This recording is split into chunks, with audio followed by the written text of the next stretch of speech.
അറിയോ, എല്ലാവർക്കും നമസ്കാരം. ഗീതാജ്ഞാന യജ്ഞത്തിലേക്ക് ഏവരെയും സഹർഷം സ്വാഗതം ചെയ്യുന്നു. 10ാം അധ്യായമായിട്ടുള്ള വിഭൂതി യോഗം. എന്താണ് വിഭൂതി യോഗം? അതിൻ്റെ സമാപനത്തിലേക്ക് അതിനെ ഉപസംഹരിക്കുകയാണ്. അപ്പോൾ വിഭൂതിയെ നമ്മൾ മനസ്സിലാക്കേണ്ടത്, ഒന്ന് പരമാത്മാവായിട്ടുള്ള ഭഗവാൻ എന്ന് പറയുമ്പം പ്രപഞ്ചത്തിൻ്റെ പരമകാരണം. ആ പ്രപഞ്ചത്തിൻ്റെ പരമകാരണം എന്ന് പറയുന്നിടത്ത് അതിനെ 2ാം അധ്യായത്തിലൊക്കെ അതെന്താണ്? അച്ഛേദ്യം, അദാഹ്യം, അക്ലേദ്യം, അശോഷ്യം, നിത്യം, സർവഗതം, സ്ഥാണു ഇത്യാദി ശബ്ദങ്ങളെ കൊണ്ട് പറഞ്ഞിട്ടുണ്ട്. അപ്പം അതാണ് അതിൻ്റെ കാരണം, പ്രപഞ്ചത്തിൻ്റെ കാരണം. കാര്യമായിരിക്കുന്നത് എന്താണ്? കാര്യമായിട്ടുള്ളതിനെയാണ് പ്രപഞ്ചം എന്ന് പറയുന്നത്. അങ്ങനെ ഈ കാര്യമായിരിക്കുന്ന പ്രപഞ്ചത്തിൽ ചിലതിനെയൊക്കെ തൊട്ട് കാണിക്കുകയാണ്, ചൂണ്ടിക്കാണിക്കുന്നു. അത് പ്രത്യക്ഷമായിട്ടുള്ളതും അതുപോലെ തന്നെ പ്രത്യക്ഷവും പരോക്ഷവുമായിട്ട്. കാരണം നമുക്ക് ഇന്ദ്രിയ വിഷയങ്ങളും ഇന്ദ്രിയ വിഷയങ്ങളല്ലാത്തതും സാങ്കല്പികങ്ങളായിട്ടുള്ളതും നമ്മുടെ മനോബുദ്ധിക്കൊക്കെ അപ്പുറത്തുള്ളതും ഒക്കെ ആയിട്ടുള്ള എല്ലാറ്റിനെയും ഇങ്ങനെ ആശയതലത്തിലുള്ളത് വിസ്തരിക്കുന്നുണ്ട്. ഇപ്പോൾ ഇന്ദ്രിയങ്ങളിൽ ഞാൻ മനസ്സാകുന്നു തുടങ്ങിയിട്ടുള്ള ഒന്നൊഴിയാതെ തന്നെ ഓരോന്നിൽ നിന്ന് ഓരോന്നിനെ എടുത്ത് ചൂണ്ടിക്കാണിക്കുകയാണ്. അതാണ് ഇവിടെ വിഭൂതിയായിട്ട് നമ്മൾ കണ്ടുകൊണ്ടിരിക്കുന്നത്. അതിൽ നാഗങ്ങളിൽ ഞാൻ അനന്തനാണ്, ഞാൻ അഹം നാഗാനാം അനന്തഃ അസ്മി. അതുപോലെ യാതസാം വരുണഃ അസ്മി, ജലത്തിൽ ഞാൻ വരുണനാകുന്നു. പിതൃക്കളിൽ ഞാൻ അര്യമാവാണ്, ദണ്ഡനീതിയിൽ ഞാൻ യമനാണ്. ഇങ്ങനെ സൂര്യനാണ്, അഗ്നിയാണ്, ചന്ദ്രനാണ്. ഓരോ ഘടകങ്ങളെയും, പ്രപഞ്ച ഘടകങ്ങളെ ചൂണ്ടി ഇത് ഞാനാകുന്നു. ഇതൊക്കെ എന്താണ്? ഉപാസനയ്ക്ക് എങ്ങനെയാണ് ഞാൻ അങ്ങയെ ധ്യാനത്തിന് വിഷയമാക്കേണ്ടത്, അനുഭവിക്കേണ്ടത് എന്ന് പറയുമ്പോൾ ആലംബനമായി, ശ്രേഷ്ഠമായ ആലംബനങ്ങളായിട്ട് ഭഗവാൻ അവതരിപ്പിക്കുന്നതാണ്. അപ്പോൾ ഓരോരുത്തർക്കും ഇതിൽ ആലംബനമായിട്ട് സ്വീകരിക്കാനുണ്ട്, ഓരോരുത്തർക്കും. അപ്പോൾ ഒരു നീർക്കോലിക്ക്, ഒരു നാഞ്ഞൂലിന് മാതൃകയാക്കാനാണ് അനന്തനുള്ളത്. ഇതെല്ലാറ്റിനെയും നമ്മൾ മാതൃകയാക്കണം എന്നില്ല. അപ്പോൾ ഇതൊരു ഈ പ്രപഞ്ചത്തോട് തന്നെ ഉപദേശിക്കുന്നതായിട്ടാണ്. ഇതിലെല്ലാവർക്കും ഈ ഉപദേശങ്ങൾ സ്വീകാര്യമാണ്. ഇതെല്ലാം തന്നെ ഒരു എന്താ പറയുക, ഇതിനെ ആ രീതിയിലാണ് നമ്മൾ ഉൾക്കൊള്ളേണ്ടത്. അപ്പോൾ ഇത് ഒരു സമഗ്രമായിട്ടുള്ള ഒരു വിവരണമാണ്. തുടർന്ന് പറയുന്നു 30ാമത്തെ ശ്ലോകത്തിൽ, പ്രഹ്ലാദശ്ചാസ്മി ദൈത്യാനാം കാല കലയതാമഹം മൃഗാണാം ച മൃഗേന്ദ്രോഹം വൈനതേയശ്ച പത്രിണാം. അഹം, ഞാൻ, ദൈത്യാനാം, ദൈത്യന്മാരിൽ, ദൈത്യന്മാർ എന്ന് പറഞ്ഞു കഴിഞ്ഞാൽ അസുരന്മാർ, ദിതിയുടെ പുത്രന്മാർ. അതുകൊണ്ടാണ് ദിതേരപത്യം പുമാൻ ദൈത്യ എന്നാണ്. ദൈത്യന്മാർ എന്ന് പറഞ്ഞാൽ ദിതിയുടെ പുത്രന്മാരായതുകൊണ്ട് ദൈത്യന്മാർ, അസുരന്മാർ. ആ അസുരന്മാരിൽ അഹം പ്രഹ്ലാദ, ഞാൻ പ്രഹ്ലാദനാകുന്നു. അസുരന്മാർക്ക് തന്നെ മാതൃകയായിട്ടുള്ള ഒരാളാണ് പ്രഹ്ലാദൻ. കലയതാം കാലഹ, ഗണിക്കുന്നതിൽ, ഗണിച്ചെടുക്കാൻ പറ്റുന്നതിൽ എന്ന് പറഞ്ഞാൽ ഏറ്റവും സൂക്ഷ്മമായിട്ടുള്ളത് കാലമാണ്. ആ കാലം ഞാനാകുന്നു. മൃഗാണാം, മൃഗങ്ങളിൽ, മൃഗേന്ദ്ര, അതിലെ ഇന്ദ്രനാണ്. മൃഗങ്ങളുടെ ഇന്ദ്രൻ ആരാണ്? സിംഹം ഞാനാകും. പത്രിണാം, പക്ഷികളിൽ വൈനതേച്ച അസ്മി, ഗരുഡൻ ഞാനാകും. അസുരന്മാരിൽ പ്രഹ്ലാദനാണ്. ശുഭാശുഭങ്ങളെ ഗണിക്കുന്ന കാര്യത്തിൽ കാലം ഞാനാകുന്നു. മൃഗങ്ങളിൽ ഞാൻ സിംഹമാകുന്നു, പക്ഷികളിൽ ഞാൻ ഗരുഡനാകുന്നു. അതുകൊണ്ടാണ് ഈ ബിംബങ്ങളെല്ലാം തന്നെ, ഈ ജീവജാലങ്ങളെല്ലാം ഉത്കൃഷ്ടങ്ങളായി കണക്കാക്കുന്നത്. അതുകൊണ്ടാണ് സനാതന ധർമ്മത്തിൽ നമ്മുടെ ആരാധിക്കാൻ യോഗ്യമല്ലാത്തതെന്ന് കണക്കാക്കുന്ന യാതൊന്നും തന്നെ ഇല്ല. എല്ലാം അതിൻ്റെ മറ്റൊരു രൂപമാണ്. അതുകൊണ്ട് എല്ലാം സവിശേഷമാണ്, എല്ലാം തന്നെ ആരാധനയ്ക്ക് യോഗ്യവുമാണ്. തുടർന്ന് പവതാമസ്മി രാമ ശസ്ത്രഭൃതാമഹം ഝഷാണാം മകരശ്ചാസ്മി സ്രോതസാമസ്മി ജാഹ്നവീ.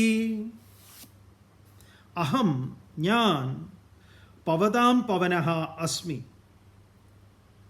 പവതാം എന്ന് പറഞ്ഞു കഴിഞ്ഞാൽ ശുദ്ധീകരിക്കുന്നതിൽ അഹം പവനഃ, ഞാൻ വായുവാകുന്നു, വായു ഞാനാകുന്നു. വായോ ത്വമേവ പ്രത്യക്ഷം ബ്രഹ്മാസ്മി. ഉപനിഷത്തിൽ പറഞ്ഞു. അഹം ശസ്ത്രഭൃതാം രാമഃ അസ്മി. ആയുധധാരികളിൽ, ശസ്ത്രം ധരിച്ചിരിക്കുന്ന, ആയുധത്തെ ധരിച്ചിരിക്കുന്നവരിൽ ഞാൻ രാമനാകുന്നു. രാമൻ ഞാനാകുന്നു. രാമൻ എന്ന് പറയുന്നത് വേറെ അല്ല എന്ന് പറയും. ജഷാണ, മത്സ്യങ്ങളിൽ മകരഃ അസ്മി. തിമിംഗലം ഞാനാകുന്നു. സ്രോതസാം അഹം ജാഹ്നവി. ഒഴുകുന്ന നദികളിൽ ഞാൻ ഗംഗ ഞാനാകുന്നു. ഗംഗ ഏറ്റവും വിശേഷപ്പെട്ട പുണ്യതീർത്ഥങ്ങളാണ്. നമ്മുടെ ഇന്ത്യയിൽ ഏറ്റവും വിശേഷപ്പെട്ട നദിയായിട്ട് സങ്കല്പിക്കുന്നത് ഗംഗയാണ്. ഗംഗയിൽ സ്നാനം ചെയ്യാത്തവൻ ഭാരതീയനല്ല എന്നൊക്കെയാണ് ഒരു ഇത്. ഹിന്ദു അല്ല, ഭാരതീയനല്ല എന്നൊക്കെയുള്ള, ഗംഗാസ്നാനം ചെയ്യാത്തവനെ മനുഷ്യനായിട്ട് തന്നെ പരിഗണിക്കാത്ത ആൾക്കാരുണ്ട്. അത്രയും പ്രധാനപ്പെട്ടതാണ് ഗംഗ എന്ന് പറയുന്നത്. ഗംഗ, ഹിമാലയത്തിൽ പോയിട്ട് ഗംഗയിൽ സ്നാനം ചെയ്യാത്ത ആൾക്കാരുണ്ട്, അവിടെ തിരിച്ചു പോരുന്നവരുണ്ട്. പിന്നെ അതിനെ ചൊല്ലി കേട്ടിട്ടുള്ള കുറേ എന്താ പറയുക, അതിൽ ശവങ്ങൾ ഒഴുകുന്നതാണ്, അങ്ങനെയാണ് ഇങ്ങനെയാണ് എന്നൊക്കെ പറയുന്ന കുറേ കാര്യങ്ങൾ. ഗംഗ അതൊരു വല്ലാത്തൊരു അനുഭവമാണ് ഗംഗ. നിങ്ങളത് കേവലം ഹരിദ്വാറിലും ഋഷികേശിലും അലഹബാദിൽ നിന്നൊന്നുമല്ല അതിനെ കാണേണ്ടത്. അല്ലെങ്കിൽ അത് മുകളിലേക്ക് പോകണം. അത് ഗോമുഖിലേക്കൊക്കെ എത്തിക്കഴിഞ്ഞാലോ, ഗംഗയുടെ ഉത്ഭവത്തിലേക്ക്, നമ്മുടെ ഇതെല്ലാം തന്നെ നമ്മുടെ എന്താ പറയുക, തീർത്ഥാടനം എന്ന് പറയുന്നത് തിരിഞ്ഞ് നടപ്പാണ്. തീർത്ഥാടനം ഗോമുഖിലേക്ക് നമ്മൾ പോകുമ്പോൾ തപോവനത്തു നിന്നൊക്കെ മുകളിലേക്കാണ്. ഗോമുഖ് എന്ന് പറഞ്ഞാൽ ഉത്ഭവത്തിലേക്ക് പോവുകയാണ്, തിരിഞ്ഞു നടപ്പാണ്. ഗംഗോത്രി ഗംഗയുടെ ഉത്ഭവമല്ല ഗംഗോത്രി, അവിടുന്ന് മുകളിലേക്കാണ് ഉത്ഭവം. പറഞ്ഞാൽ ഗോമുഖിലാണ് അതിൻ്റെ ഉത്ഭവം. പക്ഷേ ഈ ഗംഗോത്രി തന്നെ ഗംഗ ഭഗീരഥൻ്റെ തപസ്സുകൊണ്ട് വീണ സ്ഥലം എന്നൊക്കെ പറയുന്ന സ്ഥലങ്ങളുണ്ട്. അവിടുന്ന് മുകളിലേക്ക് തന്നെ പോകണം. യമുനോത്രി ഇതേപോലെ തിരിഞ്ഞു നടപ്പാണ്, യമുനയുടെ ഉദ്ഭവത്തിലേക്ക് പോകുന്നതാണ്. ബദരി അളകനന്ദയുടെയും സരസ്വതിയുടെയൊക്കെ അവിടുന്ന് നേരെ, ബദരിയിൽ നിന്ന് നേരെ പിറകിലേക്ക് പോകണം. സ്വർഗാരോഹിണി എന്ന് പറഞ്ഞു, അവിടെയാണ് വസുധാര ഫാളൊക്കെ ഉള്ളത്. പാണ്ഡവന്മാർ നടന്നുപോയി എന്ന് പറയുന്ന സ്ഥലം. അതുപോലെ കേദാർ, മന്ദാകിനിയുടെ, ബദരിയിൽ അളകനന്ദ, ഇപ്പുറത്ത് കേദാറിൽ മന്ദാകിനി,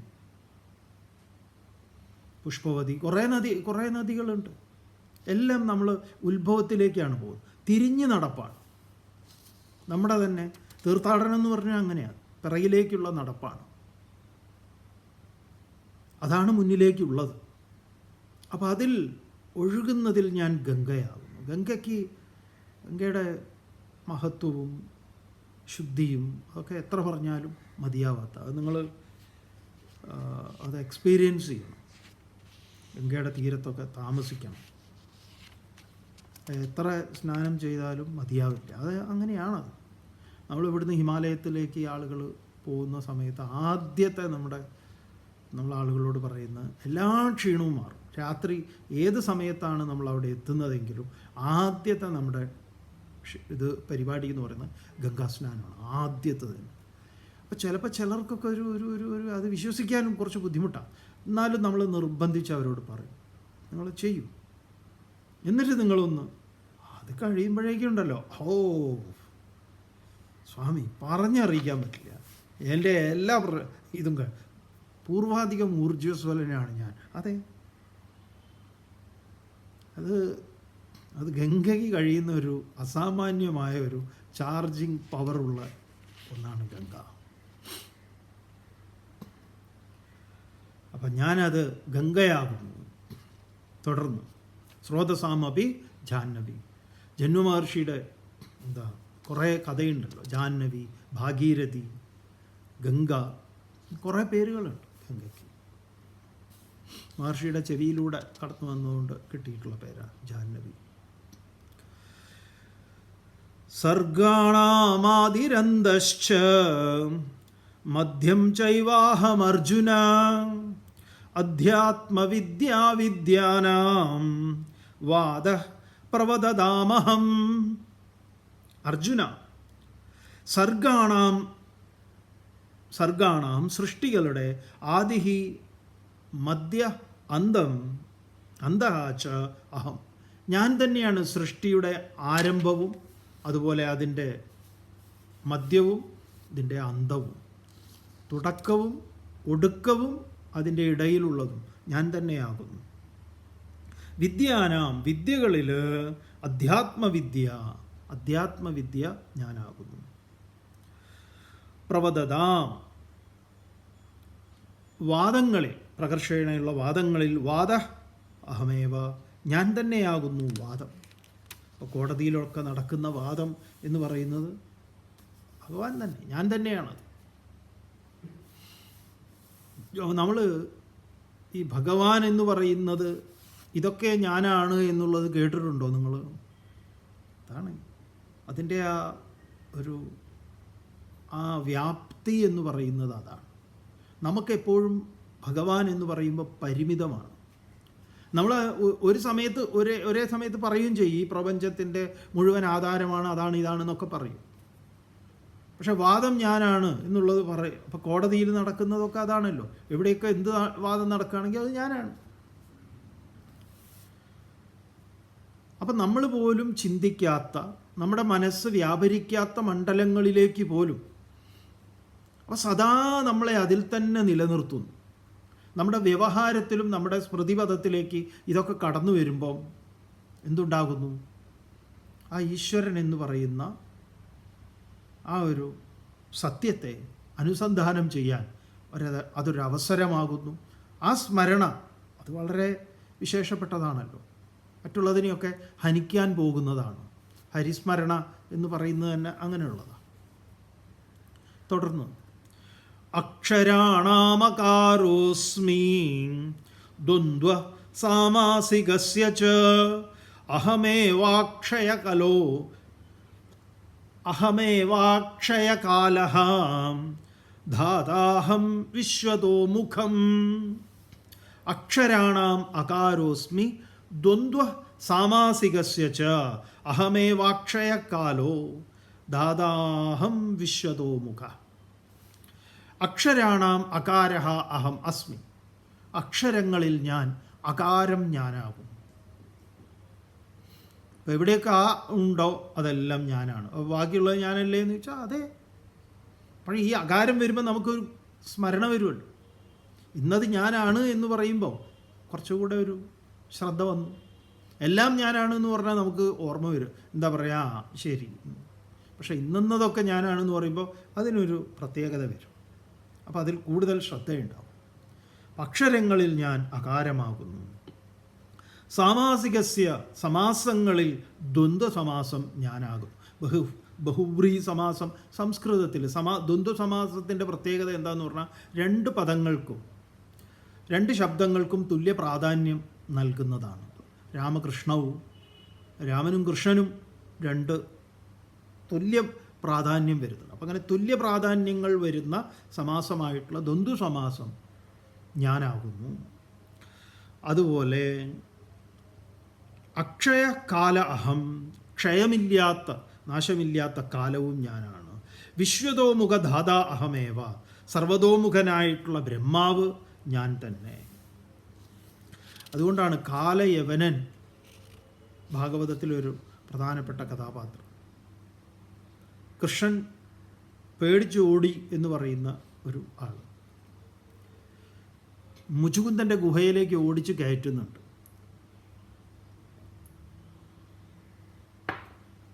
കാലയവനും കൃഷ്ണനും തമ്മിലുള്ള യുദ്ധം. മുചുകുന്ദൻ ഒരു ഗുഹയിൽ കിടന്നുറങ്ങുക. മൂപ്പർക്ക് ഒരു വരമുണ്ട്. എപ്പോഴാണോ മൂപ്പർ ഉണരുന്നത്, മൂപ്പരുടെ മുന്നിൽപ്പെട്ട ആൾ ഇല്ലാണ്ടായിപ്പോവും. അങ്ങനെ ഈ കാലയവനൻ കൃഷ്ണൻ ഓടും. കാലയവനനെ പേടിച്ചിട്ടെന്ന വണ്ണം കഥയിൽ അങ്ങനെ. അപ്പോൾ കൃഷ്ണൻ മുന്നിൽ, കാലയവനൻ പിന്നിൽ എന്ന് പറഞ്ഞാൽ കാലം കൃഷ്ണൻ്റെ പിറകിലാണ്. കൃഷ്ണനോട് ഓടിയെത്താൻ കാലത്തിന് പറ്റില്ല. കാലം എന്ന് പറയുന്നത് എന്താണ്? കാലത്തിൻ്റെ ഏറ്റവും സൂക്ഷ്മമായിട്ടുള്ളത് എന്ന് നമ്മൾ പറയുക സെക്കൻഡിനെയാണ്. സെക്കൻഡിൽ നിന്നാണ് പിന്നെ മിനിറ്റും മണിക്കൂറും ദിവസവും ആഴ്ചയും മാസവും വർഷവും സംവത്സരവും യുഗവും നൂറ്റാണ്ടും ഒക്കെ ഉണ്ടാകുന്നത്. അതിൻ്റെയൊക്കെ കാലത്തിൻ്റെ ഏറ്റവും സൂക്ഷ്മമാണ് സെക്കൻഡാണ്. അപ്പം അതിൽ ഫസ്റ്റ് ആരാണെന്ന് ചോദിച്ചാൽ കൃഷ്ണനാണ്. സെക്കൻഡ് സൂചിയല്ലേ നമ്മുടെ വാച്ചിലുള്ളത്? ഫസ്റ്റ് സൂചി ഉണ്ടോ? സെക്കൻഡിനെ കാണിക്കാനും മിനിറ്റിനെ കാണിക്കാനും മണിക്കൂറിനെ കാണിക്കാനും 3 സൂചികളല്ലേ ഉള്ളത്. ഇപ്പം സൂചിയൊന്നും ഇല്ലല്ലോ, മൊബൈലിലല്ലേ. എന്തായാലും അപ്പം ഞാൻ കാലമാണ്, ഞാനാകുന്നു കാലം. തുടർന്ന് മൃത്യു സർവഹരശ്ചാഹം ഉദ്ഭവശ്ച ഭവിഷ്യതാം കീർത്തി ശ്രീവാക്ച നാരീണാം സ്മൃതിർമേധാധൃതി ക്ഷമാ.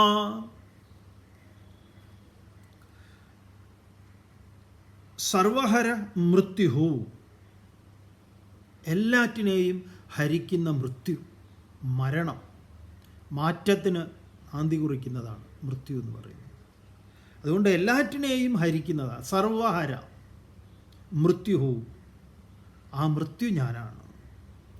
ഭവിഷ്യതാം ഉദ്ഭവാച്ച്, ഉണ്ടാകാനിരിക്കുന്നതിൻ്റെ ഉദ്ഭവവും എന്തൊക്കെയാണോ ഉണ്ടാകാനുള്ളത് അത് ഞാനാകുന്നു. നാരീണാം കീർത്തി, സ്ത്രീകളുടെ കീർത്തി, അതുപോലെ തന്നെ ശ്രീ അവരുടെ സൗന്ദര്യം, വാക്ക് അവരുടെ വാക്ക്, സ്മൃതി ഓർമ്മ, ധൃതി ധൈര്യം, ക്ഷമയും ഞാനാകും. ഞാൻ അവർക്ക് അനുഗ്രഹിച്ച് എന്നെ അവരിൽ ഇങ്ങനെയാണ് കാണുന്നത്, ഇങ്ങനെയൊക്കെ കാണും. അപ്പോൾ ഏത് സ്ത്രീയുടെ സൗന്ദര്യം നിങ്ങളെ ആകർഷിക്കുന്നുവെങ്കിൽ അതാണ് ചിന്മയാനന്ദ സ്വാമികൾ പറയാറ്. വിശ്വസുന്ദരിയെ കാണുന്ന സമയത്ത് ആ വിശ്വരചയിതാവിനെ ഓർമ്മ വേണം. മൂപ്പരാണത് സൃഷ്ടിച്ചത്. അപ്പോൾ അവരുടെ മനോഹരമായ വാക്കുകൾ, അവരുടെ സൗന്ദര്യം, അവരുടെ ബുദ്ധി, അവരുടെ ക്ഷമ, ഇതെല്ലാം ഞാനാവും. സ്ത്രീകളുടെ വിശേഷമായിട്ടാണ് പറഞ്ഞിരിക്കുന്നത്. എന്തുകൊണ്ടാണ് പുരുഷൻ്റെ ഒന്നും പറയാൻ? സ്ത്രീയിൽ ഇതെല്ലാം തിളങ്ങുന്നതാണ്, വിശേഷമായിട്ട് ശോഭിക്കുന്നത്. എല്ലാവരിലും അതെ. ചിലർ പറയാറ് ഞങ്ങളെ നിങ്ങളിങ്ങനെ വല്ലാതെ സുഖിപ്പിക്കരുത് എന്ന് പറയും. ഞങ്ങൾക്ക് അതിൻ്റെ ആവശ്യമൊന്നുമില്ല. ഞങ്ങൾ ഈ വീട്ടിലെ വിളക്കാണ്, അങ്ങനെയാണ് കൊങ്ങനെയാണ്, അതൊന്നും വേണ്ട. നമുക്ക് രണ്ടുപേർക്കും വിളക്കാവാന്നേ. നമ്മൾ ആ പക്ഷക്കാരനാണ്. നിങ്ങൾ ഈ കൂടുതൽ വിളക്കാക്കി നിർത്തുന്നതായി പ്രശ്നം. അങ്ങനെ വേർതിരിക്കേണ്ട ആവശ്യമില്ല സ്ത്രീ പുരുഷൻ എന്ന് പറഞ്ഞിട്ട്. വേർതിരിക്കേണ്ട കാര്യമൊന്നുമില്ല. ഇവിടെ ഗീതയിൽ പറയുമ്പോൾ ഭഗവാൻ ഇങ്ങനെ പറഞ്ഞു എന്നുള്ളതേ ഉള്ളൂ. നമ്മളിപ്പോൾ ഈ വെളിച്ചത്തിൽ തന്നെ എല്ലാം ഞാനാണ് എന്ന് പറയുമ്പം, അല്ലെങ്കിൽ എന്താണെന്നറിയോ, സ്ത്രീകളെക്കുറിച്ച് ഒരു പരാമർശവും ഇല്ലല്ലോ എന്ന് അങ്ങനെയുണ്ടാവും. ഇതെല്ലാം പറഞ്ഞു, ഗരുഡൻ്റെ കാര്യം വരെ പറഞ്ഞു, അല്ലെങ്കിൽ അത് പറഞ്ഞു, ഇത് പറഞ്ഞു. ഞങ്ങളെക്കുറിച്ച് ഒരു 2 വാക്ക് പോലും ഇല്ലല്ലോ. 2 അല്ല, കൂടുതലുണ്ട്. അപ്പോൾ ഇത് ഉത്തരവാദിത്വം കൂടിയാണ്. ഇനി സൗന്ദര്യം എന്ന് പറഞ്ഞാൽ എന്താണ്? തൊലിയുടെ നിറമാണോ? അതൊക്കെ നമ്മൾ പറയുന്ന അതൊക്കെ ഓരോരുത്തരുടെ കാഴ്ചപ്പാടാണ്. അതിലൊന്നും നമ്മൾ വിശദീകരിക്കാൻ ആളല്ല. അപ്പം സ്ത്രീയുടെ സൗന്ദര്യമായിട്ടിരിക്കുന്നത് ഇതൊക്കെയാണ്. അങ്ങനെ വ്യാഖ്യാനിക്കാം, അങ്ങനെ അന്വയിപ്പിക്കാം. അത് സ്ത്രീയുടെ ഏറ്റവും വലിയ സൗന്ദര്യം എന്ന് പറയുന്നത് എന്താ? ഒരു വാക്ക് തന്നെയാണ്, വളരെ പ്രധാനപ്പെട്ടതാണല്ലോ. അപ്പോൾ നല്ല സുന്ദരിയായിട്ടുള്ള നമ്മൾ പറയുന്ന ബാഹ്യ ഈ പറഞ്ഞ സൗന്ദര്യത്തിൻ്റെ ലക്ഷണങ്ങളൊക്കെ ഉണ്ട്. വായ തുറന്നു കഴിഞ്ഞാൽ എൻ്റെ അമ്മേ ഓടി രക്ഷപ്പെടുമല്ലോ, അല്ലേ? അതിലെല്ലാം പോയി എന്ന് പറയാം. അതേസമയം ബാഹ്യമായി പറയുന്ന ഈ ലക്ഷണങ്ങളൊന്നും ഉണ്ടാവണമെന്നില്ല. പക്ഷേ ബാക്കി ഈ പറഞ്ഞ കാര്യങ്ങൾ, വാക്ക്, സ്മൃതി, ധൃതി, ക്ഷമ ഇത്യാദികളിൽ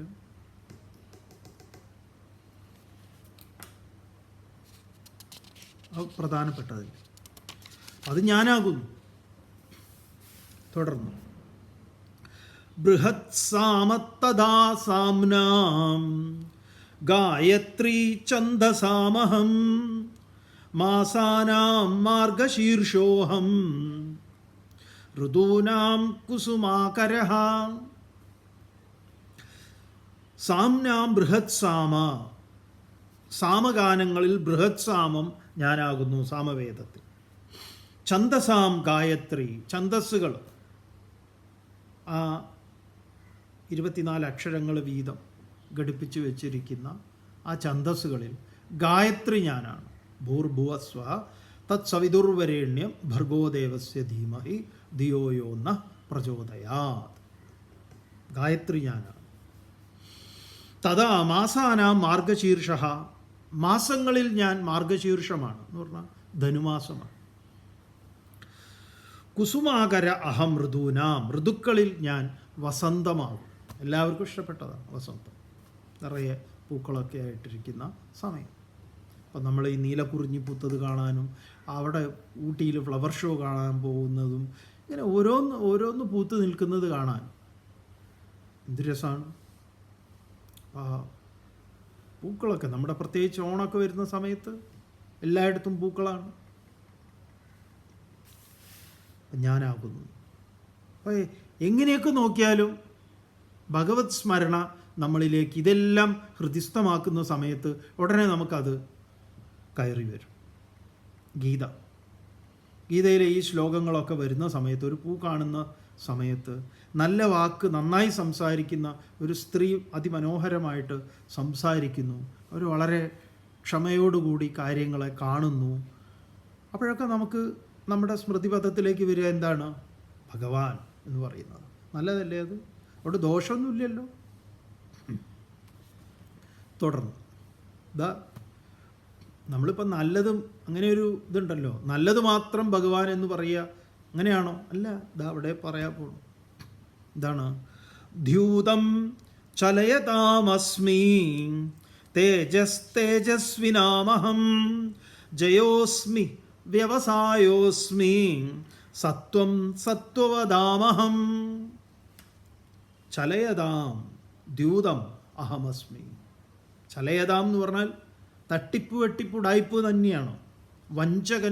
വഞ്ചനയുടെ അതിൽ ഒരു ഭേദപ്പെട്ട വഞ്ചനയാണ് എന്ത്? ദ്യൂതം, ചൂത്. അപ്പം ചൂത് ഞാനാണ്. ഗാംബ്ലിങ് അത് ഞാനാകുന്നു എന്ന് പറയാം. കസിനോയിലൊക്കെ പോയിട്ട് ഈ ഗാംബിൾ ചെയ്യുന്ന ലോട്ടറി ഞാനാണ്. ലോട്ടറി ഒരു ചൂതാണോ എന്നറിയില്ല, എന്തായാലും കിട്ടും എന്ന് കരുതിയിട്ട് എടുക്കുന്നതാണ്. പിന്നെ അതുകൊണ്ട് ഒരുപാട് ഗുണങ്ങളും അതിൻ്റെ ആ കളക്ഷൻ ഉപയോഗിച്ച് ഗവൺമെൻറ് മറ്റു പല കാര്യങ്ങളും ചെയ്യുന്നു. അപ്പോൾ നമ്മൾ പിന്നെ അത് എൻ്റെ വക എന്ന് പോട്ടെ അങ്ങനെ. അതുകൊണ്ട് എനിക്കത് നഷ്ടമായിട്ട് ഞാൻ കണക്കാക്കുന്നില്ല, എൻ്റെ ആ തുക എന്നതിന്. പക്ഷേ എനിക്ക് അതിൽ നിന്ന് എന്തെങ്കിലും കിട്ടിയാൽ നല്ലത്, അങ്ങനെയുണ്ട്. അപ്പോൾ എന്തായാലും വഞ്ചകന്മാരുടെ വഞ്ചനയിൽ ചൂത് ഞാനാണ്. തേജസ്വിനാം, തേജസ്സുള്ളവരുടെ തേജഹ അഹം, തേജസ് ഞാനാകും. അതുപോലെ ജയ അസ്മി അഹം, ഞാൻ തന്നെയാണ് ജയം. എവിടെയൊക്കെ ജയമുണ്ടോ ആ ജയം, അതിപ്പോൾ നിങ്ങൾ ക്രിക്കറ്റ് ആയാലും ഫുട്ബോൾ ആയാലും എന്തായാലും, നാടൻ വയലിൽ പന്ത് കളിയാണെങ്കിലും അവിടെയുള്ള ജയം ഞാനാകുന്നു. വ്യവസായം അഹമസ്മി, ഞാൻ തന്നെയാണ് വ്യവസായം. ഏതുദ്യമവും നല്ലത് തന്നെ. നിങ്ങൾ നടത്തുന്ന ബിസിനസ്സൊക്കെ ഞാൻ തന്നെയാണ്. സത്വവതാം സത്വം അഹം, സത്വഗുണമുള്ളവരുടെ സാത്വിക ഭാവം ഞാനാകുന്നു. വൃഷ്ണീനാം വാസുദേവോസ്മി, പാണ്ഡവാനാം ധനഞ്ജയ, മുനീനാമപ്യഹം വ്യാസഃ, കവീനാം ഉശനാ കവി. അർജുനോട് തന്നെ പറയാം, എടോ അർജുന, പാണ്ഡവന്മാരിൽ ഞാൻ നീയാണ്. നല്ലൊരു പറച്ചിലല്ലേ. വൃഷ്ണീനാം, മൂപ്പരുടെ കുലത്തിൽ, യാദവ കുലത്തിൽ വാസുദേവ കൃഷ്ണനും, പാണ്ഡവാനാം പാണ്ഡുപുത്രന്മാരിൽ ധനഞ്ജയ അർജുനൻ, മുനീനാം മുനികളിൽ ഇതൊക്കെ രചിച്ചിട്ടുള്ള വേദവ്യാസൻ വ്യാസരും വ്യാസ, കവീനാം കവികളിൽ ഉശന ശുക്രനും ഞാനാകുന്നു. അഹമസ്മി, ഇതൊക്കെ ഞാനാണ്. യാദവന്മാരിൽ കൃഷ്ണൻ ഞാൻ തന്നെയാണ്. യദുകുല നന്ദനായിട്ടുള്ള ഞാനാകുന്ന കൃഷ്ണൻ തന്നെയാണ്. ഞാനതിൽ കൃഷ്ണനാണ്. പാണ്ഡുപുത്രന്മാരിൽ നീയാണ് ഞാൻ. മുനികളിൽ വേദവ്യാസൻ ഞാനാണ്. കവികളിൽ ശുക്രൻ ഞാനാണ്. ദണ്ഡോ ദമയതാമസ്മി, നീതിരസ്മി ജിഗീഷതാം, മൗനം ചൈവാസ്മി ഗുഹ്യാനാം, ജ്ഞാനം ജ്ഞാനവദാമഹം.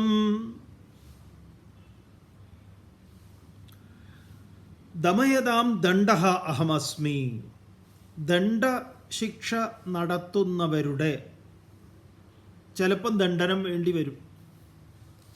അങ്ങനെ ദണ്ഡനം നടത്തുന്നതിലുള്ള ദണ്ഡനം ഞാൻ തന്നെയാണ്. ദണ്ഡക്രിയ എന്നത് ഞാൻ തന്നെയാണ്.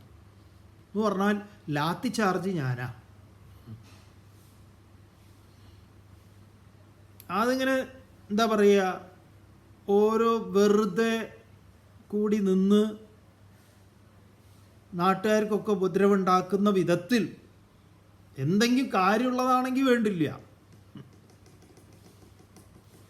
അങ്ങനെയൊക്കെ സമരം നടത്തി നാട്ടുകാർക്കും മറ്റുള്ളവർക്കും ഒക്കെ ബുദ്ധിമുട്ടുണ്ടാക്കുന്ന സമയത്ത് ഇന്ന് പിന്നെയോ ആ സമരം അക്രമാസക്തമാകുന്ന സമയത്ത് പോലീസ് എന്ത് ചെയ്യും? ചാർജ്, അടിച്ചോളാൻ, അടിയടാന്ന് പറയും. അപ്പം നല്ല പെട കൊടുക്കും. ആ പെട ഞാനാണെന്നാണ് പറയും ഓരോ. ഇതൊക്കെ പോലീസുകാർക്ക് കേൾക്കുമ്പോൾ നല്ലതാണ്. ഏതായാലും കിട്ടാനുള്ള അടി ഞാനാകുന്നു. അപ്പം ഇത് നല്ല നടുപ്പുറത്തൊക്കെ കിട്ടുമ്പോൾ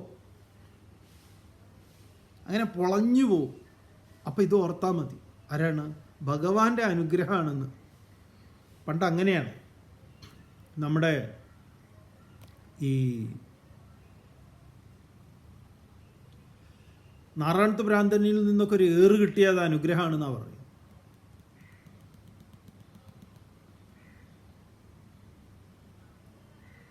കാഞ്ഞങ്ങാട് ഒരു നിത്യാനന്ദ സ്വാമികളുടെ ഇതുണ്ട്, വജ്രേശ്വരിയിലാണ്, ബോംബെയിൽ, മഹാരാഷ്ട്രയിൽ. സ്വാമിജിയുടെ അടുത്ത് നിന്ന് ഏറ് കിട്ടിയാൽ അത് അനുഗ്രഹമാണെന്ന് പണ്ടുള്ളവർ കരുതാം. അങ്ങനെ ഏറ് കിട്ടാൻ വേണ്ടി പോവാറുണ്ട്, അടി കിട്ടാനും ഏറ് കിട്ടാനും ഒക്കെ. അങ്ങനെ അതും മഹാത്മാക്കളുടെ അനുഗ്രഹമാണെന്ന്. അനുഗ്രഹിക്കുന്ന രീതി അങ്ങനെയാണ്. ഇവിടെ അടി, നല്ല പെട ഞാനാകുന്നു. ജിഗീഷതാം നീതിഹി അഹമസ്മി, ന്യായം, ജയമാഗ്രഹിക്കുന്നവരുടെ ന്യായം അത് ഞാനാണ്. ഗുഹ്യാനാം മൗനം അഹമസ്മി, രഹസ്യങ്ങളിൽ മൗനം ഞാനാകുന്നു. ജ്ഞാനവതാം ജ്ഞാനം അഹമേവ, ജ്ഞാനികളിലെ ജ്ഞാനം ഞാനാകുന്നു. ഞാനാണ് ജ്ഞാനമായി അവർക്ക് അനുഗ്രഹമായി വർത്തിക്കുന്നു. അത് ഞാനാണ്. ഇതിനെയൊക്കെ എന്തു വേണം? മാനിക്കണം. യച്ചാപി സർവഭൂതാനാം ബീജം തദഹമർജുന, ന തദസ്തി വിനാ യസ്യാത് മയാ ഭൂതം ചരാചരം. ഹേ അർജുന, ഇത് മാത്രമല്ല, സർവഭൂതാനാം ബീജം യത് തത് അഹം. സകല സൃഷ്ടിവർഗങ്ങൾക്കും അതിൻ്റെ എല്ലാം ബീജം എന്ന് പറയുന്നത് അഹമസ്മി, ഞാനാകുന്നു. എല്ലാം ഞാനാകുന്ന വിത്തിൽ നിന്നാണ് ഇതെല്ലാം ആവിർഭൂതമാകുന്നത്. അഹം ചരാചരം, ഞാൻ സർവചരാചരങ്ങൾക്കും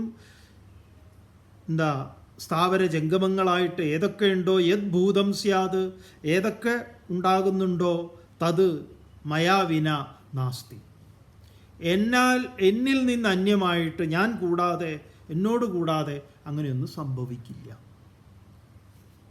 അപ്പം ഈ സൃഷ്ടി, എന്തുകൊണ്ട് സൃഷ്ടി പൂജ സനാതനധർമ്മത്തിൽ, ഹിന്ദുധർമ്മത്തിൽ പവിത്രമായി കാണുന്നു?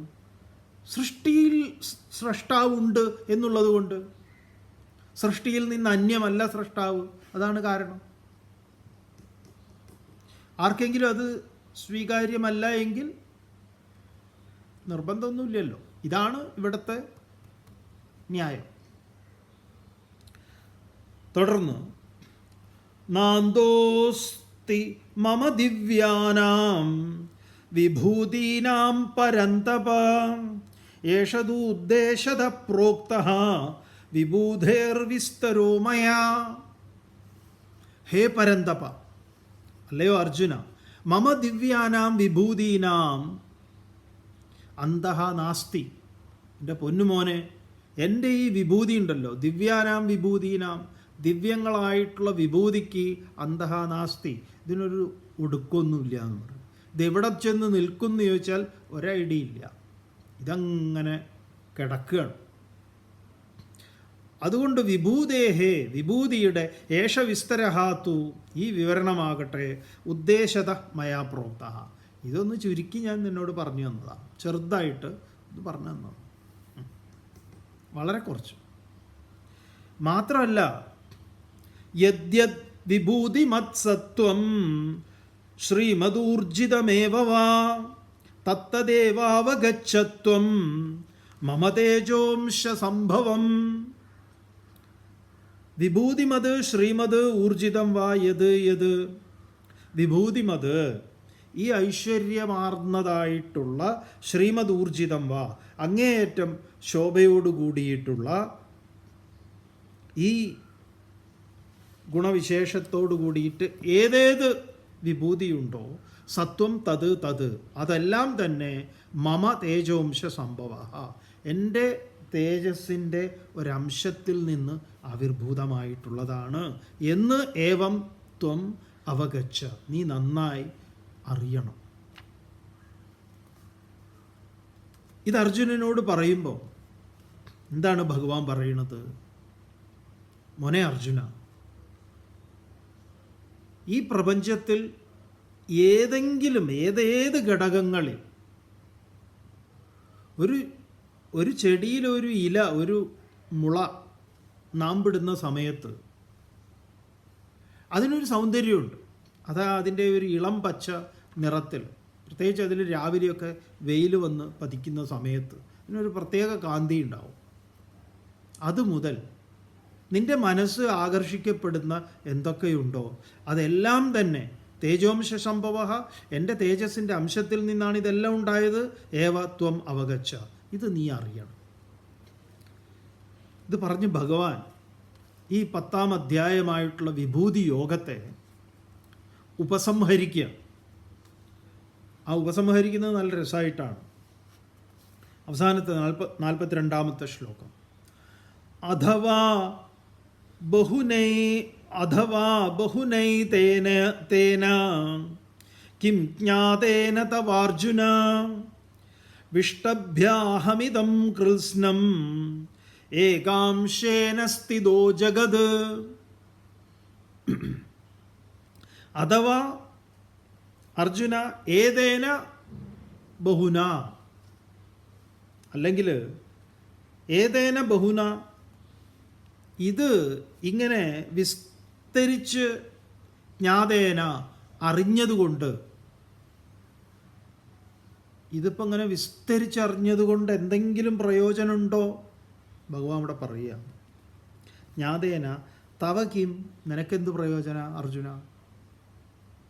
ഇത് നിനക്കിപ്പോൾ വിസ്തരിച്ചറിഞ്ഞുകൊണ്ട് വലിയ പ്രയോജനമൊന്നുമില്ല, അങ്ങനെ വിസ്തരിച്ചറിയേണ്ടതും ഇല്ല എന്ന് പറയാം. സാമാന്യം ഒന്ന് അറിഞ്ഞാൽ മതി. ആ സാമാന്യ അറിവ് എന്താണ്? ഇതിൻ്റെ വിസ്ഫൂർത്തിയാണ് ഈ കാണുന്നതൊക്കെ. എവിടെ എവിടെ എൻ്റെ മനസ്സ് ആകർഷിക്കപ്പെടുന്നുണ്ടോ അതെല്ലാം അതാണ്. അത്ര അറിഞ്ഞാൽ തന്നെ വലിയ കാര്യം. ഇനി ഇത് തെരഞ്ഞു പിടിച്ചത് മൊത്തത്തിൽ ഓരോന്ന് എണ്ണിയെടുത്ത് അറിയേണ്ടതില്ല എന്ന് പറയാം. അതുകൊണ്ട് എന്ത്? ഏതേന ബഹുനാ ജ്ഞാതേന തവ കിം പ്രയോജനം, തവ കിം, നിനക്കെന്ത്? ഇതം കൃഷ്ണം, ഇത് മുഴുവനും ഏകാംശേന വിഷ്ടഭ്യ, ഇതെൻ്റെ ഒരംശത്തിൽ നിന്ന് ആവിർഭൂതമാണ്. ഇതെൻ്റെ ചെറുത്, ഒന്നുമില്ല എന്നേ. പാദോസ്യ സർവ എന്താ പറയുക, ഭൂതാനി വിഷ്ണു എന്താ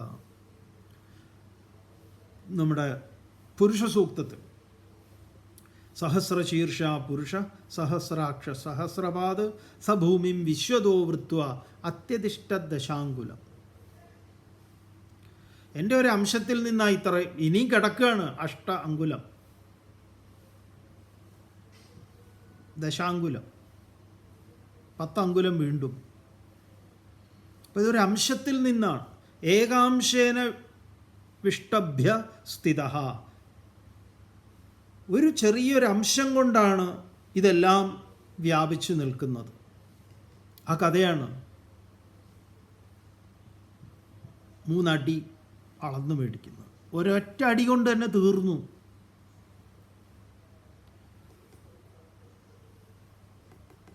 മൂന്നാമത്തത് എവിടെ വെക്കുന്നു ചോദിച്ചില്ലേ, അതാണ്.